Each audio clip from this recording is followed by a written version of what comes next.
High guys, welcome back to my channel. আর আজকে আমি একটা বিরাট বিরক্তকর কাজ পাইছি। তো বিরক্তকর কাজ হচ্ছে এই যে এই কাপড়টা দেখছো, এইটা হচ্ছে জিমিচুর কাপড়। তো এটা আমাকে দিয়েছে কাস্টমারে ব্লাউজ সেলাই করতে।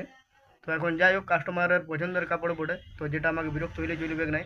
আর আমি আমার পুরা ফুল এনার্জি দিয়ে ব্লাউজটা সেলাই করবো। তো ব্লাউজটা কীভাবে রেডি করছি পুরো ভিডিওটা দেখো তোমরা, যাতে কাস্টমারের এক চান্সে পছন্দ হয়। তো গাইস, প্রথমে যেটা নেবো সেটা হচ্ছে ব্যাকের পার্টটা, আর ব্যাকের পার্টটার সাথে ভিতরের অস্তরটা। তো যেটার গলাটা দেখো কাটিং করাই আছে আগের থেকে। তো এইটাকে সমানভাবে বস করে সামনের দিক থেকে চারিদিকটা চাপে সমানভাবে সেলাই মারি নিতে হবে প্রথমে। চারিদিকটা মেল করে পরে দেখো চাপে সেলাই মারছি চারিদিকটা সমানভাবে। তো চারদিকটা সমানভাবে সেলাই মারার পরে এই যে কোণগুলা যেগুলো আছে, কোণগুলাকে ভালো করে কাটে নিতে হবে। আর তারপরে ভিতর দিক থেকে অস্তরটাকে বার করে দিতে হবে।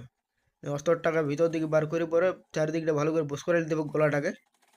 বস করে তো বস করার পরে চারিদিকটা মেল করে চাপে সেলাই মারা হয়ে গেলে যে নিচের যে ভিতর বাড়তি যে কাপড়টা আছে, মানে ব্লাউজের কাপড়টা, সেটাকে কাটি পরে আবার ভিতরে দিয়ে দেখে এক চাপে সেলাই মেরে, এটা কোমরের নিচটা বড় গাই। তো এইখানে এক চাপে সেলাই মেরে আর একবার কাপড়টা উল্টাই দিতে হবে, তাহলে নিচের কোমরটা পাকা হয়ে গেল। না, এই নিচের কোমরটা আর কিছু করবার দরকার নেই, শুধু একটা চাপে সেলাই মারি দিতে হবে যাতে না লড়ালড়ি হয়। আর যেহেতু কাজ আছে এটা মোটা, তো চাপে সেলাইটা দেখাবে না।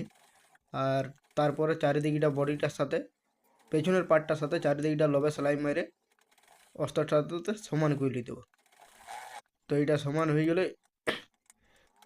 যে বাড়তি কাপড় গলা আছে সেগুলো কাটিয়ে দিলাম। এর কাটার পরে এইটা দেখো এই যে লেসটা আছে, তো লেসটা হচ্ছে এইটার ম্যাচিংয়ের লেস, যে কাজটা আছে ওইটার ম্যাচিংয়ের লেস।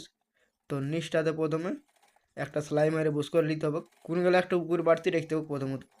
তো কোনগুলো একটু করে বাড়তি রেখে পরে নিচটা লবে সেলাই মেরে আর একটা আর সাইডে চাপে সেলাই মেরে পুরোপুরি লেসটা বুস করে নিতে হবে। তো দেখো কোনগুলো একটু করে বাড়তি আছে। আর তারপরে উপর দিক থেকে লেসটাকে দেখো, এইটাতে দেখো কোনগুলো দেখো এটা দাবাই যাচ্ছে। তো এটাও আবার লবে সেলাই মেরে কোনটা ভালো করে ঘুরাই পরে এই লেসটাকে বুস করে নিতে হবে। আর যাতে সমান হয় তার জন্য দুদিকটা মেল করে দাগ দিয়ে দিলাম। এটা চাপে সেলাই মারা হয়ে গেলে আমাদের ব্যাকের পার্ট কমপ্লিট।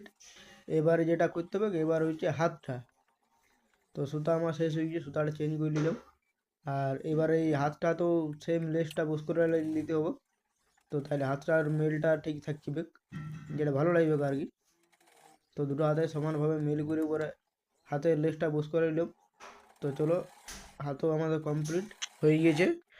তো যেহেতু সামনের বডিটাও প্রায় আমি কমপ্লিট করে রেখেছিলাম, তো সামনের বডিটা যেহেতু কমপ্লিট হয়ে গেছে, তো তার সাথে এই সামনের বডিটার সাথে আমাদের পেছনের পার্টটা জয়েন করে পরে হাতটা বুস করালেই ব্লাউজ আমাদের রেডি হয়ে যাবে। আর ব্লাউজ রেডি হয়ে গেলে সব থেকে এইটাই হচ্ছে আমার বিরক্তকর কাজ। তো গাইস, ফাইনালি ব্লাউজটা রেডি হয়ে গেছে। তো ব্লাউজটা তোমাদেরকে দেখাই। এই হচ্ছে ব্লাউজটা সামনের দিক, যেটা প্রেস কার্ডের মধ্যে করা হয়েছে, আর গোল্ডেন পাইপিং, আর এই গলাটা করা হয়েছে ডিপের মধ্যে আছে যেটা। আর এইটা হচ্ছে ব্লাউজটার ব্যাক, নিচের দিকটা গোল করে উপর দিকটা দেখো একটু ত্রিভুজ আকৃতি করে গলাটা কাটা হয়েছে। আর এই কাটিংটা পুরো লেসের মধ্যে এই কাজটা করা হয়েছে। আর একটু বোতাম তোতাম দেওয়া আছে ব্লাউজটা সাজাবার জন্য। আর হাতটা হচ্ছে দেখো গ্লাস হাত, হাতটার মধ্যেও একটু লেস দেওয়া আছে, যেটার জন্য ব্লাউজটা আরও ফুটে উঠেছে। তো এই ব্লাউজটা যদি তোমাদের ভালো লাগে, ডিজাইনটা যদি তোমাদের ভালো লাগে, তো লাইক কমেন্ট শেয়ার করবে। আর যারা নতুন আছে তারা আমাকে ফলো করবে। তো এখনকার মতো এইটাই থাক, আর দেখা হবে নেক্সট ভিডিওতে। তো বাই।